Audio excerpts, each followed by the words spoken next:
Yeah, do you want to say a few words, maybe? I can start. I can do it.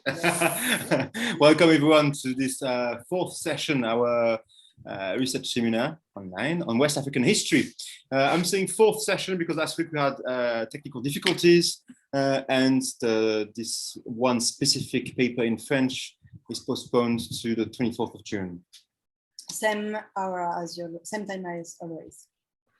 Let me thank today, as before, Toby Green, who had the original idea of this research seminar. I'm glad he's here today, so thank you, Toby. I would also like to thank Juliet, who's just next to me. Juliet, and that's Juliet's birthday today, and you forgot to mention it to everyone. So for our work, for this research seminar as well. Hassoum Ceesay and I have met, thanks to Toby Green, a few years ago. So you got a message for happy birthday. We met a few years ago in Sierra Leone, and so after that we went together to Gambia, to the National Museum. It was a pleasure meeting him there. I'm looking forward to hearing his paper today. So Hassoum, the title of your paper today is "We Are Better Organized Than Men, Non-Religious Women's Groups and Social Warfare in Bathurst, Banjul in the Gambia, between 1925 and 1965. So the floor is yours, Hassoum. You've got 30 minutes, and then we're going to have Q&As, and Juliet and I will moderate the questions. Okay, so put your hand up, and we're happy to help you then. Okay, so Hassoum, you can go. Thank you very much. Good afternoon, everybody. It's my pleasure to be part of this very, very important seminar. I want to convey my greetings to all of you. I am happy to see somebody who has paid particular attention and keeps on being very supportive in my research and scholarly life. Professor Green, Toby Green, I'm happy to see you. To my friend, Dr. Vincent also, I'm happy to be part of this. Wherever you invite me, I will come. Now, this is still work in progress. This is the second time I'm presenting this paper online. And the title is "We Are Better Organized Than Men." Now, this was the title of a seminar held at the parochial hall in Banjul here, Gambian capital, on the 8th of June, 1952. 1952. And really, it was one of the first seminars in this country during the colonial period, organized by women, and all the panelists were also women. So really, I saw it as one of the early, feminist attempts, to seek to have their voice heard in Gambian history. We are better organized than men.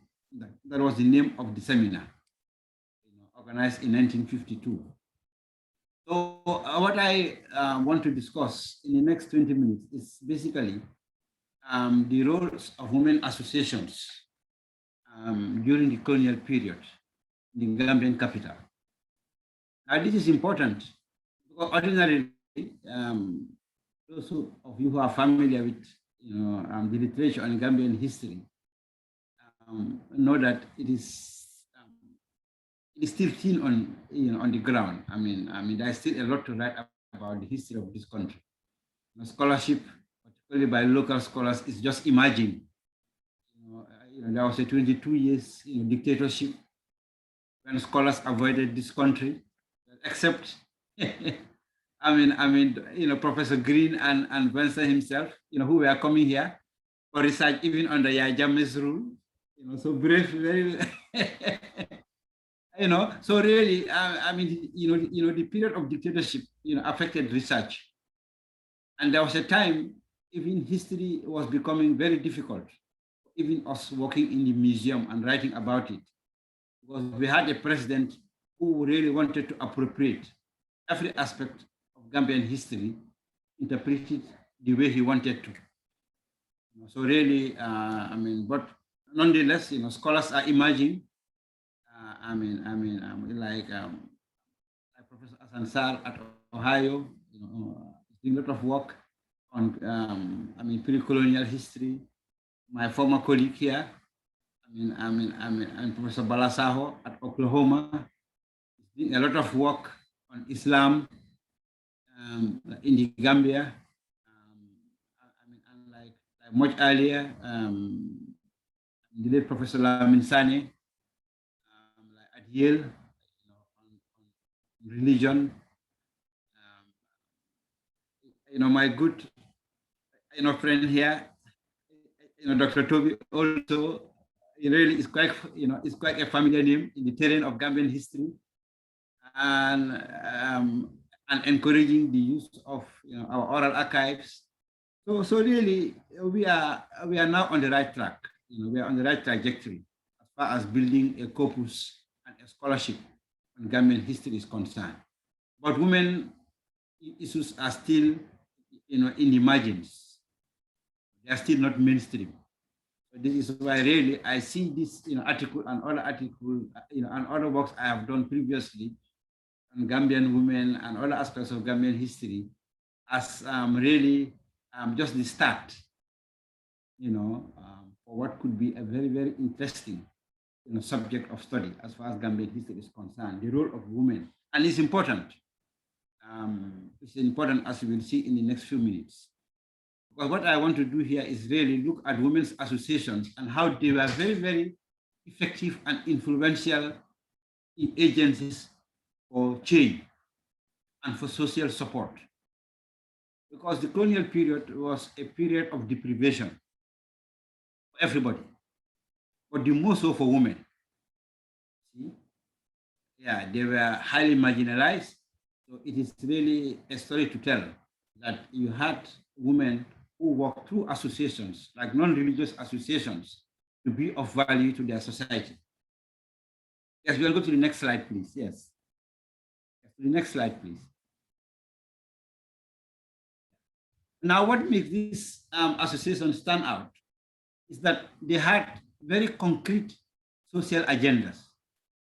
They were not political, but had very, very concrete, very, very focused social agendas, basically to improve social life, in Bathurst, the capital of the Gambian colony.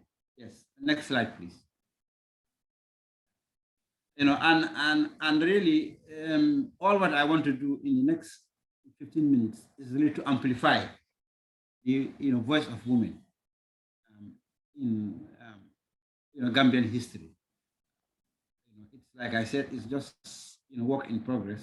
But we hope a paper like this, when it's finally completed, will really help to start moving women's voices from the margins to the center of Gambian history, because really they belong to the center, not at the margins. Yes, next slide, please. Now there's a lot of literature on women as positive agents of change in the colonial era and even in the post-colonial era. The works in Kenya, our work in environmental agitation, like the role of women like Ellen Johnson Sirleaf and others. In the sub-region, like Alencito Ejata in Casamas, the priestess woman like Professor Robert Bohm has done a lot of good work on Alencito Ejata in the Casamas as an anti-colonial fighter. Fumilayo Ransom Kuti, in Nigeria. My colleague, is also doing work and is part of this seminar. So really, there is like a lot of studies ongoing, which seeks to paint women as agents of positive change during the colonial period. Yes. Next slide, please. And really, I am in charge of the archives here. the oral archives and the government archives, in addition to my work heading the museum. So really, I have access to a lot of sources. But generally, working in the newspaper section of the archives, I found it very, very difficult to see women in a narrative in the newspapers in the 1920s, 1930s, in the colonial period, except the elite, Creole women. Creole are, descendants of the liberated Africans. Usually in the society pages, you will see an insert, a story about a marriage ceremony between one, Miss Cole to one, Jeremiah Jones. But basically, apart from that, nothing much. So really, even in the newspapers in the 20s and 30s, the stereotypes of women, has been really, really suitable for, the society pages, marriage ceremonies and parties, was quite really, evident in the pages of the newspapers. But as time went on in the 30s, I started to see a new face of women in Bathurst society. That is, women now coming together in associations, which were not religious associations, but what you can call like non-religious associations, and that really jolted in my interest to research this paper. But also, I must be very clear: the women I saw mentioned in the archives, in the newspapers, in the colonial documents, are basically elite, urban, Creole. Women from the protectorate, Wolof women or women, Mandinka women, for example, hardly appeared. So really, this what I'm writing about here is mainly about elite women. You can go to the next slide, please. Yes, I had discussed about this. Yes, next slide, please. Yeah, there I have a facsimile of a newspaper dating to 1938 on the society pages, of this newspaper, the Gambia Echo, Ladies Choral Union, Bethel Church, Bathurst, the Gambia. And here was a women's association. This was church-based, okay? Like calling for a meeting, inviting people, to a meeting. So really, it is evidence like this in the archives, which made me to really reflect on this topic. That maybe I should just go ahead and look at more newspapers, to see how women's associations, particularly the non-religious ones, evolve, and how they were able to play an important role in the social setup of colonial Bathurst. Yes, next slide, please. And then after looking at several sources, newspapers, correspondences, and so on, I had certain, conclusions that really these associations were many, like the Gambia Women's Federation, Gambia Women's Contemporary Society, the Gambia Women War Workers Association, and the BCBs. All these were women associations with a strict social agenda, philanthropy. Philanthropy. They were philanthropic associations. For example, the Women War Workers, established in 1942, basically to support the British war effort against Hitler. This they did, collecting donations, the Spitfire Fund and things like that. Okay, and I also realized from my readings that they really did not have feminist agendas, really, but a social agenda. They were not asking for rights and, if I may say, privileges, and we are not confrontational. In fact, they had this, spirit of accommodation with the colonial authorities. Largely because in all these associations, you had the wives of the British colonial governor as members. Okay, so you had a lot of African women members, but also expatriate British women as members. The wife of the governor, the wife of the colonial secretary, the wife of the director of health, director of education, and so on. So really, I realized from a very early stage, wow, this is interesting. At this very, very early stage, remember this is high colonial rule, when there was a lot of discrimination. But in these women's groups, the African women and the European women cohabited. They were in these associations together. There was no discrimination. And I found that very, very interesting because I'm familiar with the history of, some history of Guinea-Bissau. I also studied in Kenya. And I realized how, segregated, these societies were during colonial period. But I realized that through these associations, Gambian colonial society had breaking down all the barriers, but that you had European women working in the same associations with Gambian women. Next slide, please. That's another thing from the archives, newspaper.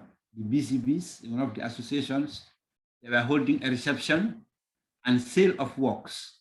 Okay, really, they had very, very ingenious and innovative way of raising funds.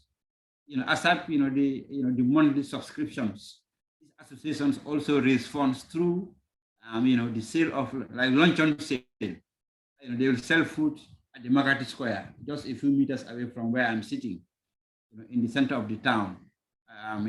Receptions. They will have theater programs. Film shows, and then the gate fees, would be like the basis for the finances of these associations, which were like plowed back.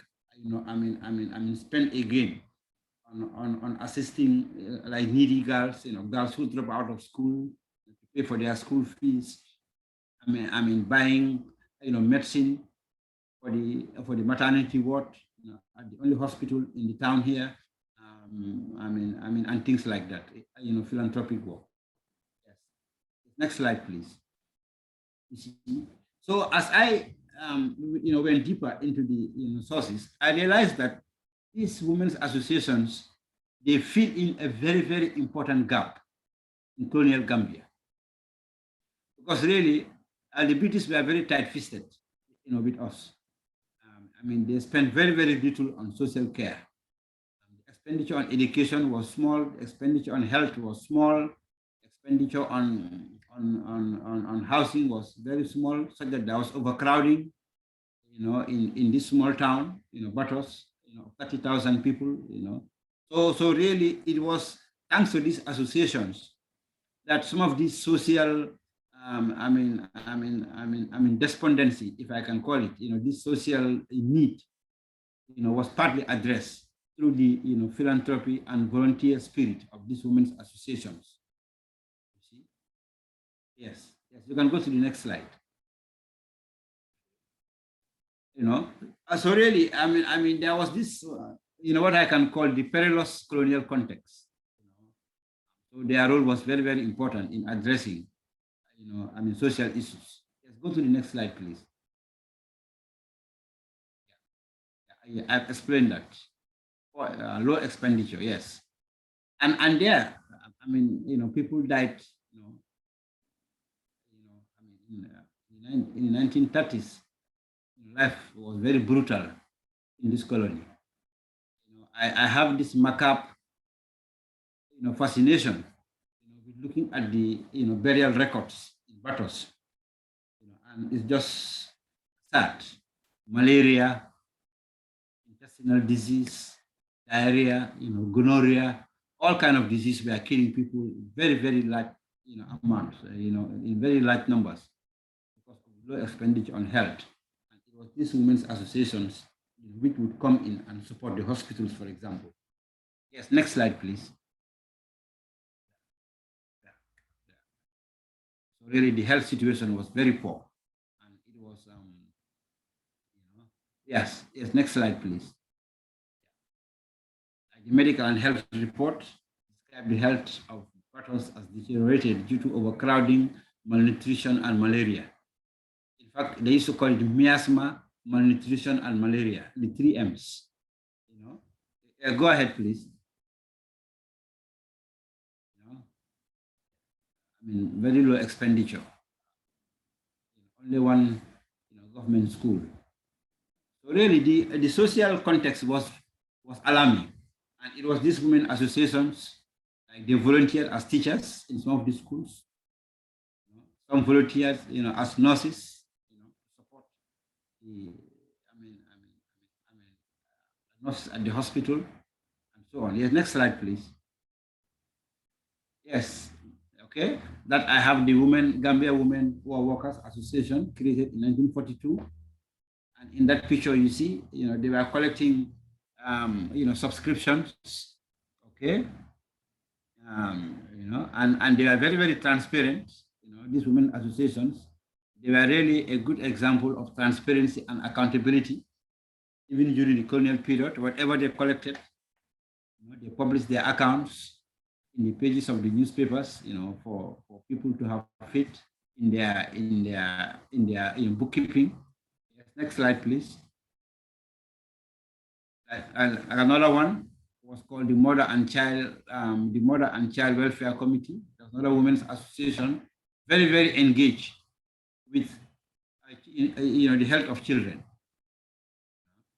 and to reduce maternal mortality. Yes, next slide, please.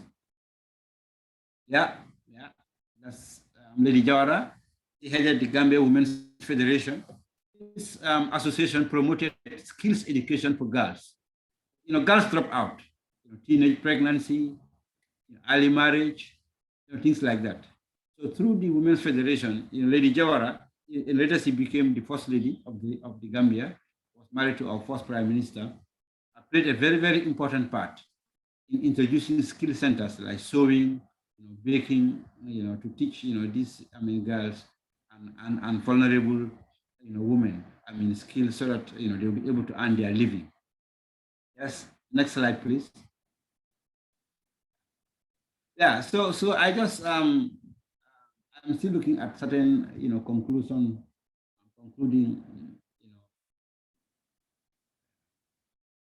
some things to conclude on. But really, it is clear that they help to relieve social stress. That's number one.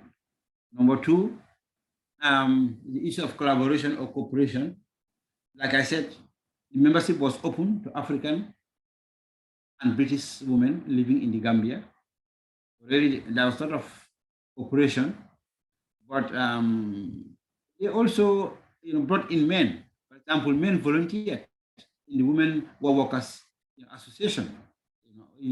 For example, they had a typist, a volunteer typist, who was a man. So that even at this very early stage, like some of these, associations, women's associations, went ahead of their time to really, be inclusive of, both, races and also of both, male and female.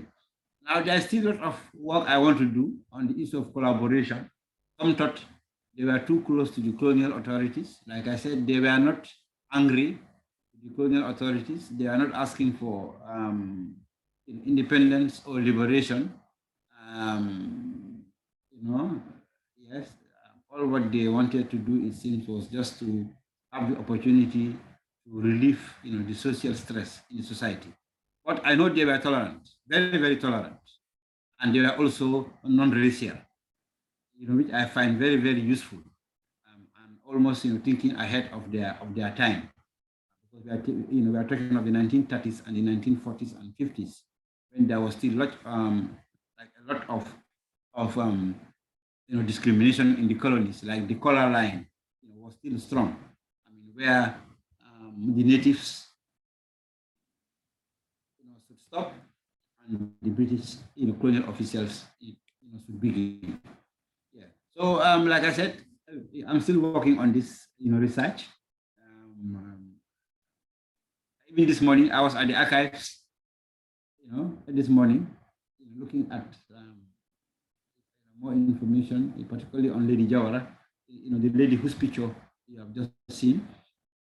Because when she died in 1981 in London, some people, the family have just migrated here. So I'm really going through to look at our work in greater detail as far as the Women's Federation, which she helped to establish, was concerned. And on that note, I want to thank you for your attention. Thank you very much. Thank you, Hassoum. Thank you, Hassoum.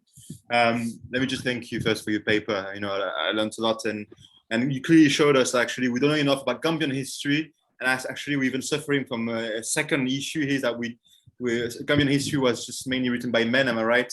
So women were excluded from Gambian history.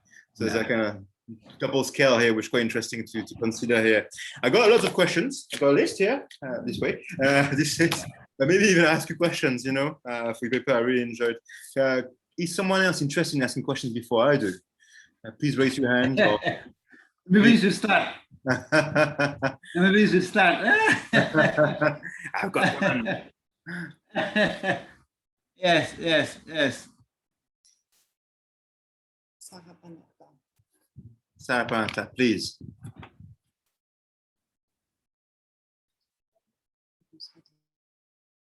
Yes. Can you hear me? Yes, I can hear you. Okay, thank you very much for your presentation. I have two questions. First of all, you made it clear that these associations were not confronting the colonial government. But I actually would like to ask you, were they consulting the colonial government to push for the agenda, or were they promoting independent activities? So you mentioned the fact that they were help to relieve social stress. Could you develop a little bit? So in which ways were they, can you develop on this point a little bit? And could you analyze a little bit more this relationship in between the women associations and the government? Yes. And another question, also, could you develop a little bit on the composition of the association? Because you mentioned that it was a mixed organization, so formed by Creole, if I am right, by Creole women and the women the wives of the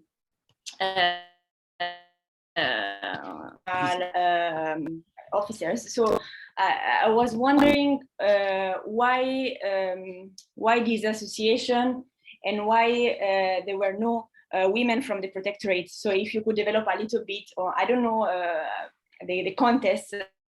So if you could develop a little bit on this the composition of the associations that seem quite strange. Well, yeah, thank you very much. Thank you. Thank you very much. Now, I mean, their interventions, were very, very, basic. For example, it was these associations, like the Gambia Women's Federation, started, nursery schools in this. Yeah, this country, did not have nursery schools, until the Gambia Women's Federation, one of the associations, started to, establish, nursery schools. So something as basic as providing as the provision of nursery, education, like early childhood education, was started by these women's groups. Like some of them I read in the newspapers. They used to buy cots, baby cots, to donate to young mothers, at the hospital. The provision of like blankets, to the hospital. Like some of them, provided like slates, for the children to write on, slates, and things like that. So basically, some very, very basic tools and services which were absent. Okay, thanks to the low expenditure on like on social, at a very, very low budget, on health and education. So these women's organizations were able to intervene, to support in that regard. Now about their relationship with the government, like I said, I realized that whatever program they had, they will have as chief patron either the governor, in the 30s, in the 40s, colonial governor, or the governor's wife, or the colonial secretary. So that really, there was, and all the associations had this habit of making sure that the governor, or the governor's wife, or the colonial secretary, or like the director of health, who was always a British, were invited as guests or as patrons. You see, so I saw that really they saw the colonial authorities more as partners, than as opponents, if I may use for want of a better word. Now the composition, even myself, at first I was really intrigued by the composition, because like I said, I'm familiar with the colonial history, and where you had the color lines, strict color lines, like in Kenya, in Southern Africa, even in Guinea-Bissau here.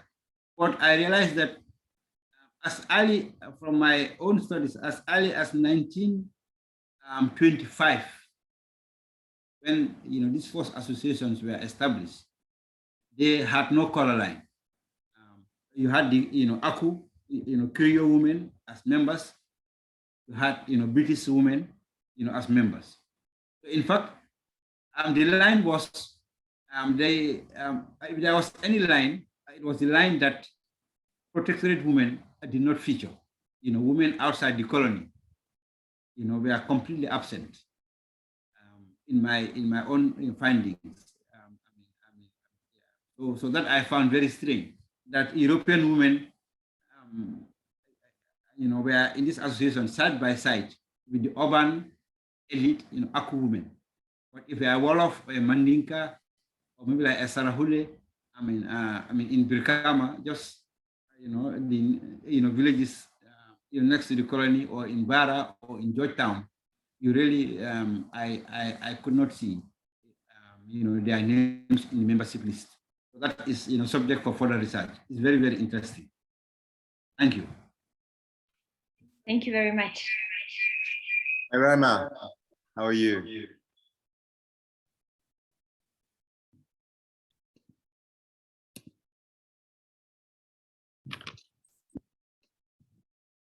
Rama, can you hear me? Can you hear me? Yes. Yes. Yeah. So may I start now? Please. Yes. Yes. You mentioned that the voices of the protectorate women disappeared from the records. So I want to find out, was it that the voices were there but disappeared, or they were not there at all? And then being brought up in the traditional or cultural setting, do you think that it might have something to do with their non-participation? Because I know that here in Northern Ghana, where I come from, the same phenomenon prevailed there. For most part of the colonial period, you heard little of the women. I'm also currently doing a research on that. And the little I found out is that the culture had something to do with it. Being a patriarchal society, women were not supposed to do certain things, and so they were silent. So I want to find out whether in your area, such a factor could have also played a role. Yes, yes, culture and religion, really. If you go through the archives here, you'll be shocked. The only time that women's name appear in the records, particularly women from the protectorate, is, for example, when they fall foul of the law, Like there was this, offense called, seduction. Or eloping, like elopement. When women. When you had such, like infractions, before the chiefs, the name of the woman, will appear, as a defendant or as a plaintiff. You see, but apart from that, the voices are completely silent. The voices of, the protected women are completely silent. Religious reasons, and also cultural reasons. For example, in 1927, the first school was built in the protectorate, and it was for sons of chiefs. So for the next 20 years of that school until the early 1950s, it was strictly for sons of chiefs. You see, so that even if you are a young lady in the protectorate who aspired to attend school, the opportunities were not there. And in the urban area, in the colony, the Akus, went to school. But the, like urban Wolof and Mandinka, for example, because of religious reasons and cultural reasons, they didn't send their children to school. In fact, the first Gambian non-Aku or non-Creole woman to, leave high school, to graduate from high school, was in 1956. And in fact, she's still alive, living in the UK. So as recent as that, it was almost impossible. And particularly from the protectorate to, be part and parcel of mainstream society. We've got one question from Mutiat, who's in Ibadan, like us. Please, Mutiat. Okay, hello. Good evening. Hello, how are you? I'm fine. Good evening to the presenter, Hassoum, if I can call it right. Yeah, thank you. Thank you. Yeah, it's nice to see a scholar from Gambia, because I don't know, though you are a male scholar, but I think for me, looking at Gambia from afar, I feel there are challenges for women's education generally in Gambia, because even through the university, try to find females in the academia, it's quite difficult to see women in the academia in Gambia. So when I saw your it was interesting to me to listen to you and then see your view about women in the Gambia. And there's something you are talking about, because I joined late. I didn't listen to most of your presentation, but the little I listened to, we're talking about the issue of religion and culture. And I would like you to throw more light on the role of Christian and Islam in this. Because I know there are Gambian Christians, and what has been their role? And on the other hand, why can we say Islam and patriarchy in the African culture was a factor that actually silenced the voice of women? And ultimately, in contemporary times, what has been the role of civil society organizations in promoting female education in Gambia? So I think those are my questions. Thank you.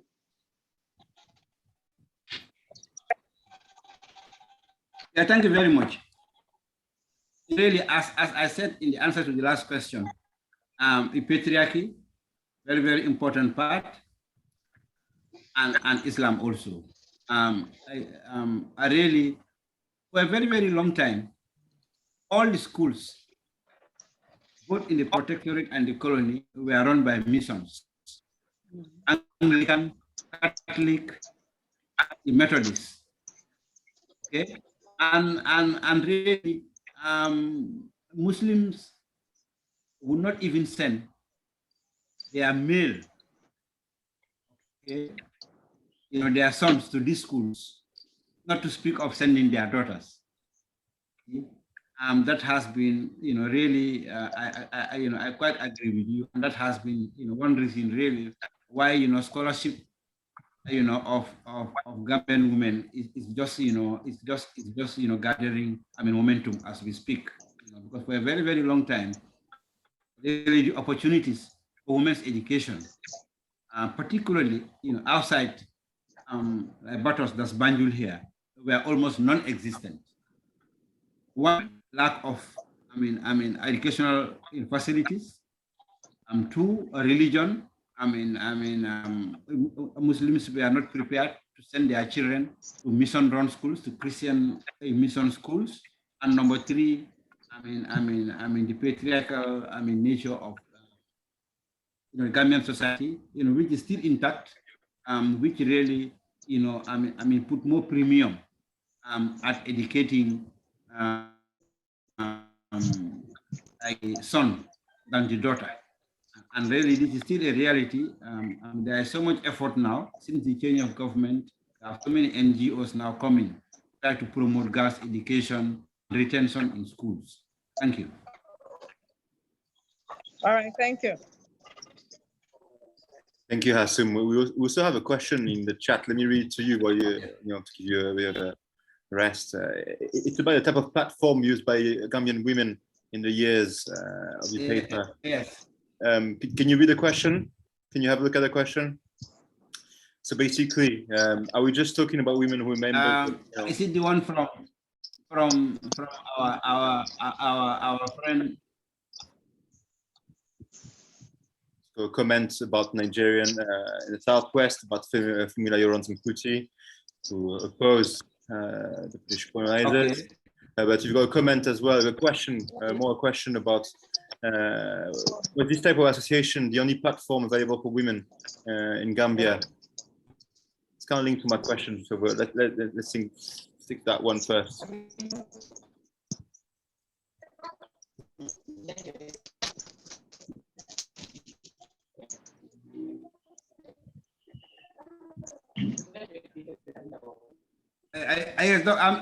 Can you screen the question, or of course. Is it the one I'm just seeing? It's was Women Association the only platform women had to experience leadership in Gambia? This type of association. Okay. I've seen it now. Yes, I've seen it. Yes, I've seen it. Yeah.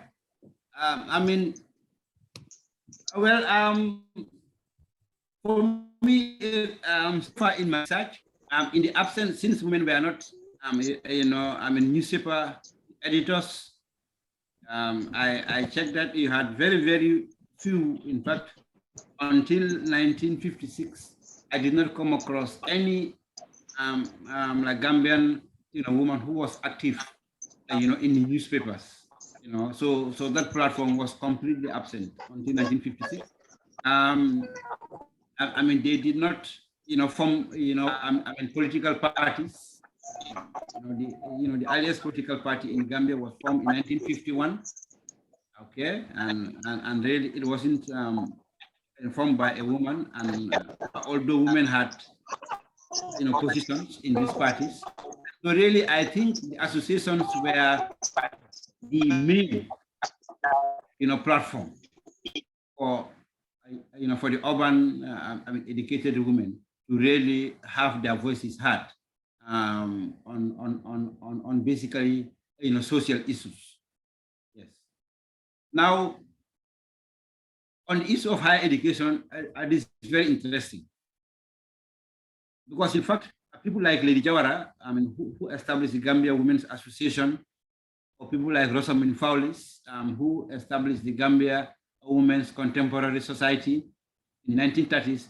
These were the first Gambian women to be trained as nurses. Okay? Lady Jawara went to like a nursing school in Manchester, and Miss Fowlis went to a teacher training college. First in Nigeria, I think at Yaba, and then later to London, to be trained as a teacher. So in fact, the founders of these women's associations, were also really among the first Gambian women to study abroad, to gain access to higher education. But in the Gambian context, higher education meant even high school was higher education, because until the 1960s, we didn't have a high school in this country.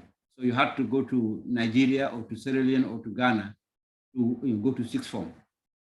Until the early 1960s.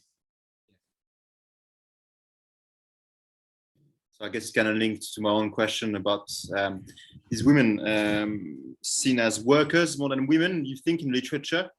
And if you read the Gambian history, would you find more information on them as workers, as, you know, nurses, as teachers, as such, than you find them as women? Yeah. Yes, you know, I mean that's very true. In fact, there is a lot. In fact, in an earlier publication I did, I profiled some of these women, early women teachers. And in fact, all the teachers were women. From the 1920s, when Miss Fowlis and Miss Richards, you know, returned from the UK.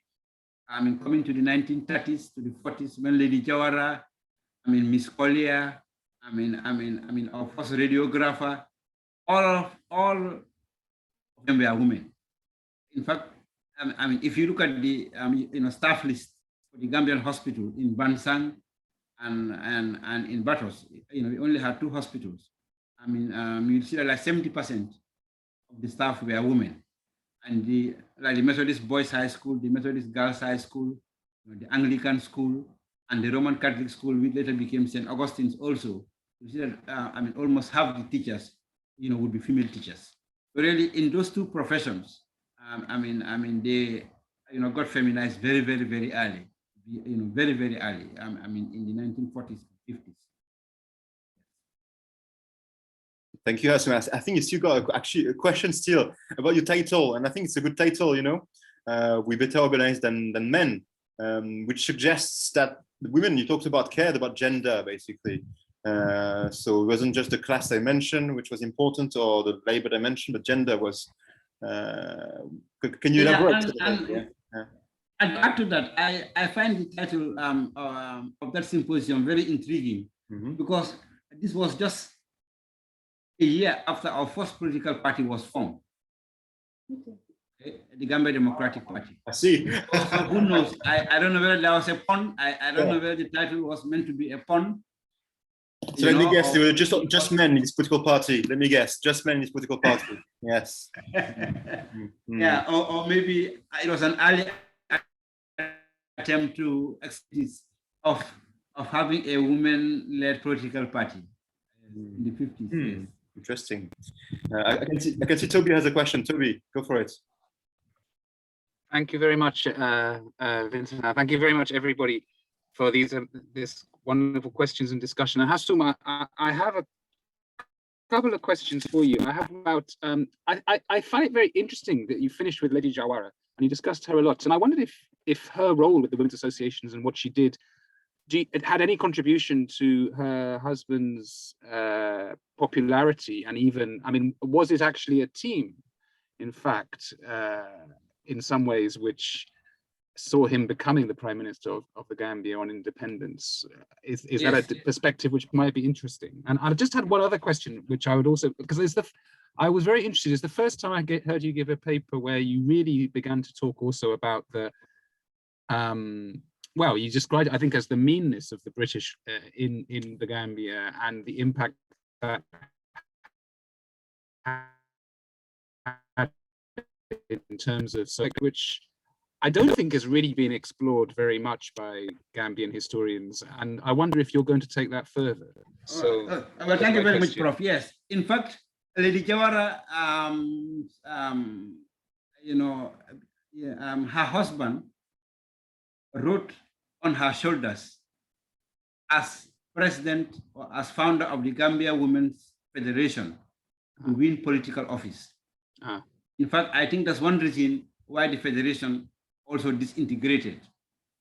Because when her husband became active in politics, it looks like Lady Jawara was keen to support her husband and to use the, you know, to like transform the federation into like a political tool. I mean, in support of Jawara. And I think like there were some sections of the membership of the association which did not like that.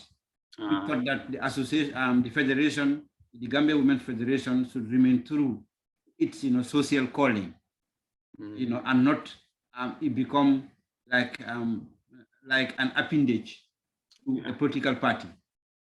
Nonetheless, he helped her husband. I'm using the, you know, federation. Her husband won like an election in 1960, She also stood in that election, the first Gambian woman to contest for parliament election. Unfortunately, she lost. The husband won, but she lost. And I think the 2 years, her husband became the prime minister, and the federation also disintegrated. Yes, yeah. So really, I think the federation became a victim of the political success. And did she continue her work in another way after independence? Well, yes, she continued. You know, I mean, as a playwright, also still supporting her husband, particularly making her husband to get support within the Aku elite women in Bathurst, and unfortunately, just after independence, they had a very acrimonious, divorce with the prime minister. But the prime minister wanted to take a second wife, which Lady Jawara, as a Christian, could not allow. And then she had to live the rest of her life in the UK, working as a nurse. Okay. Well, I agree with you. I mean, the British, colonial meanness, really is a very, very interesting, topic, and it's evident in the annual report of the colony, which were published, non-stop until 1966. Year after year, if you look at these annual reports, you will see like this, progressive decline in expenditure on social services, like education, like health, like housing. If more money was spent on paying the salaries and passage and holiday benefits of the British colonial officials than on education and health, put together. So I agree that should be a very, very interesting issue for we historians to really focus on, because maybe it explains why we are still, one of the, least developed countries. I think it's a great topic. But thank you, Hassoum. Thank you very much. Thank you. It's indeed a great. Yes.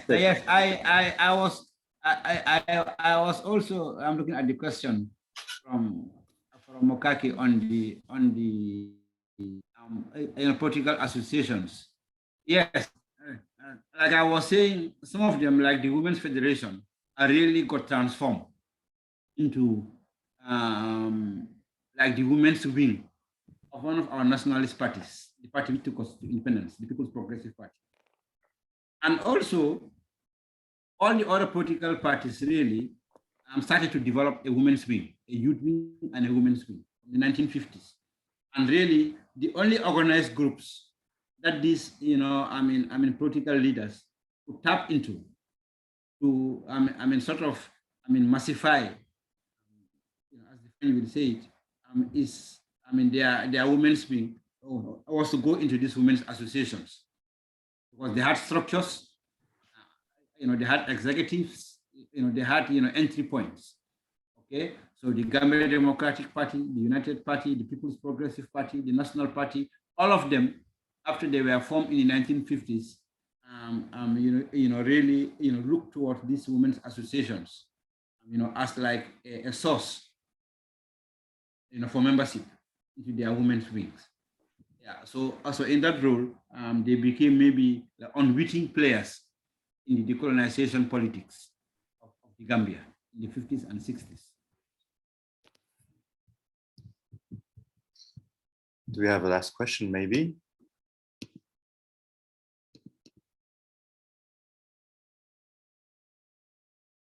Are these women still remembered today, Hassoum? Classical question to end. Are these women still remembered today, Hassoum? Are their roles still remembered? Unfortunately, not as it should be.